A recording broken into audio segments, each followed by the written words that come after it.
ಆ ಸಾಲುಗಳು ನನಗೆ ಕನ್ನಡದಲ್ಲಿ ಅನುವಾದ ಮಾಡ್ಕೊಂಡು ತಂದು ನನ್ನ ವೀಕ್ಷಕರಿಗೆ ಕೇಳಿಸ್ಬೇಕು ಅಂತ ಅನ್ನಿಸ್ತು. ಹಾಗಾಗಿ ಬರೆದೆ.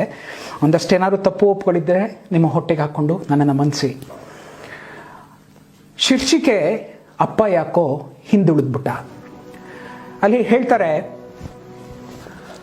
ಅಮ್ಮ 9 ತಿಂಗಳು ಹೊರ್ತಾಳೆ, ಅಪ್ಪ 25 ವರ್ಷ ಸಾಕ್ತಾರೆ. ಅಮ್ಮ 9 ತಿಂಗಳು ಹೊರ್ತಾಳೆ, ಅಪ್ಪ 25 ವರ್ಷ ಸಾಕ್ತಾರೆ. ಜೀವನದಲ್ಲಿ ಇಬ್ರು ಸಮವಾದ್ರು, ಅಪ್ಪ ಯಾಕೋ ಹಿಂದುಳಿದ್ಬಿಟ್ಟ. ಜೀತ ತಗೊಳ್ದೆ ಅಮ್ಮ ಮನೆಯಲ್ಲಿ ದುಡಿತಾಳೆ. ತನ್ನ ಜೀತನೆಲ್ಲ ಅಪ್ಪ ಮನೆಗೆ ಅಂತಾನೆ ಖರ್ಚು ಮಾಡ್ತಾನೆ. ಜೀತ ತಗೊಳ್ದೆ ಅಮ್ಮ ಮನೆಯಲ್ಲೇ ದುಡಿತಾಳೆ. ತನ್ನ ಜೀತನೆಲ್ಲ ಅಪ್ಪ ಮನೆಗೆ ಅಂತಾನೆ ಖರ್ಚು ಮಾಡ್ತಾನೆ. ಅಮ್ಮ ಅಪ್ಪ ಶ್ರಮ ಸಮವಾಗಿದ್ರು, ಅಪ್ಪ ಯಾಕೋ ಹಿಂದುಳಿದ್ಬಿಟ್ಟ. ಎಷ್ಟು ಬೇಕಾದ್ರೂ ಕೇಳೋ ಕಂದ ಅಂತ ಊಟ ಬಡಿಸೋ ಅಮ್ಮ, ಎಷ್ಟು ಬೇಕಾದ್ರೂ ಕೇಳೋ ಕಂದ ಅಂತ ಊಟ ಬಡಿಸೋ ಅಮ್ಮ, ಬೇಕಾದ್ದು ತಗೋ ಕೂಸೆ ಅಂತ ಎಲ್ಲ ಕೊಡ್ಸೋ ಅಪ್ಪ. ಅಮ್ಮ ಅಪ್ಪ ಪ್ರೀತಿ ಸಮವಾಗಿದ್ರು, ಅಪ್ಪ ಯಾಕೋ ಹಿಂದುಳಿದ್ಬಿಟ್ಟ. ಫೋನ್ನಲ್ಲಿ ಅಮ್ಮನ ಹೆಸರು ಏಟು ಬಿದ್ದಾಗ್ಲೂ ಅಮ್ಮ ಅನ್ನೋ ಕೂಗೋ ಕೂಗಲ್ಲೂ ಎಲ್ಲದರಲ್ಲೂ ಅವಳೆ. ಫೋನ್ನಲ್ಲಿ ಅಮ್ಮನ ಹೆಸರು ಏಟು ಬಿದ್ದಾಗ್ಲೂ ಅಮ್ಮ ಅಂತ ಕೂಗೋ ಕೂಗಲ್ಲೂ ಅವಳೇ ಇದ್ದಾಳೆ. ನಾವು ಬೇಕು ಬೇಕು ಬೇಕು ಅಂದಾಗ್ಲೆಲ್ಲ ಆನಂದದ ಉಯ್ಯಾಲೆಯಲ್ಲಿ ನಮ್ಮನ್ನ ತೂಗಾಡಿಸಿದ ತಂದೆ ತನ್ನ ಹೆಸರು ಮಕ್ಕಳು ಬಾಯಲ್ಲಿ ಬರ್ಲಿಲ್ವಲ್ಲ ಅಂತ ಯಾವತ್ತಾದ್ರೂ ಕೋಪಿಸ್ಕೊಂಡು ಕೂತ್ಕೊಂಡ? ಇಲ್ಲ. ಅಲ್ಲೂ ಕೂಡ ಅಪ್ಪ ಅಮ್ಮನ್ನ ಮುಂದೆ ಬಿಟ್ಟು ಯಾಕೋ ಹಿಂದುಳಿದ್ಬಿಟ್ಟ. ಅಮ್ಮಂಗೆ ಮಕ್ಕಳಿಗೆ ಬೀರು ತುಂಬ ಬಣ್ಣ ಬಣ್ಣದ ಬಟ್ಟೆಗಳು. ಎಷ್ಟು ಚೆನ್ನಾಗಿದೆ ಕೇಳಿ. ಅಮ್ಮಂಗೆ ಮಕ್ಕಳಿಗೆ ಬೀರು ತುಂಬ ಬಣ್ಣ ಬಣ್ಣದ ಬಟ್ಟೆಗಳು, ಅಪ್ಪನ ಬಟ್ಟೆಗೆ ಅಲ್ಲಲ್ಲಿ ತ್ಯಾಪೆ ಬಿದ್ದ ಸೂಜಿ ದಾರದ ಬರೆಗಳು. ಅಮ್ಮಂಗೆ ಮಕ್ಕಳಿಗೆ ಬೀರು ತುಂಬ ಬಣ್ಣ ಬಣ್ಣದ ಬಟ್ಟೆಗಳು, ಅಪ್ಪನ ಬಟ್ಟೆಗೆ ಅಲ್ಲಲ್ಲಿ ತ್ಯಾಪೆ ಬಿದ್ದ ಸೂಜಿ ದಾರದ ಬರೆಗಳು.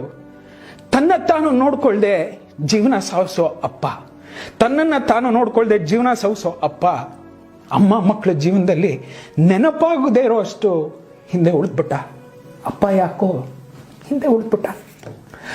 ಅಮ್ಮಂಗೆ ಅಷ್ಟಿಷ್ಟು ಬಂಗಾರದ ಒಡವೆಗಳು, ಅಮ್ಮಂಗೆ ಅಷ್ಟಿಷ್ಟು ಬಂಗಾರದ ಒಡವೆಗಳು, ಅಪ್ಪಂಗೆ ಮೈ ಮೇಲಿನ ಉಡದಾರನೇ ಆಭರಣ. ಅಮ್ಮಂಗೆ ಅಷ್ಟಿಷ್ಟು ಬಂಗಾರದ ಒಡವೆಗಳು, ಅಪ್ಪಂಗೆ ಮೈ ಮೇಲಿನ ಉಡದಾರನೇ ಆಭರಣ. ತನ್ನ ಕುಟುಂಬಕ್ಕೋಸ್ಕರ ಎಲ್ಲ ಮಾಡಿದ್ರು ಒಂದಷ್ಟು ಗುರ್ತಲ್ಲಿ ಉಳಿಯೋ ನೆನಪಲ್ಲಿ ಕೂಡ ಅಪ್ಪ ಯಾಕೋ ಹಿಂದೆ ಉಳಿದ್ಬಿಟ್ಟ. ಮಕ್ಕಳು ಸ್ಕೂಲು ಫೀಸು ಪುಸ್ತಕ ಅಂತೆಲ್ಲ ಇದೆ, ಈ ಹಬ್ಬಕ್ಕೆ ನನಗೆ ಬಟ್ಟೆ ಬೇಡ ರೀ ಅಂತಾಳೆ ಅಮ್ಮ. ಮಕ್ಕಳು ಸ್ಕೂಲು ಫೀಸು ಪುಸ್ತಕ ಅಂತೆಲ್ಲ ಇದೆ, ಈ ಹಬ್ಬಕ್ಕೆ ನನಗೆ ಸೀರೆ ಬೇಡ ಅಂತಾಳೆ ಅಮ್ಮ. ಹಬ್ಬದಲ್ಲಿ ಅಮ್ಮ ಅಪ್ಪ ಏನು ತಿಂತಾರೋ ನೋಡಲ್ಲ, ಹೊಟ್ಟೆ ಉಬ್ಬರ್ಸೋಷ್ಟು ತಿಂದು ಮೇಲೆ ಹೇಳ್ತವೆ ಮಕ್ಕಳು.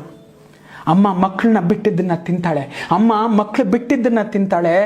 ಆದರೆ ಅಪ್ಪ ಪಾತ್ರೆಯಲ್ಲಿ ಉಳ್ದ ಅಷ್ಟೋ ಇಷ್ಟಕ್ಕೋ ನೀರನ್ನ ಬೆರೆಸಿ ಕುಡ್ಕೋತಾನೆ. ಅಲ್ಲೂ ಅಪ್ಪ ಯಾಕೋ ಹಿಂದೆ ಉಳಿದ್ಬಿಟ್ಟ.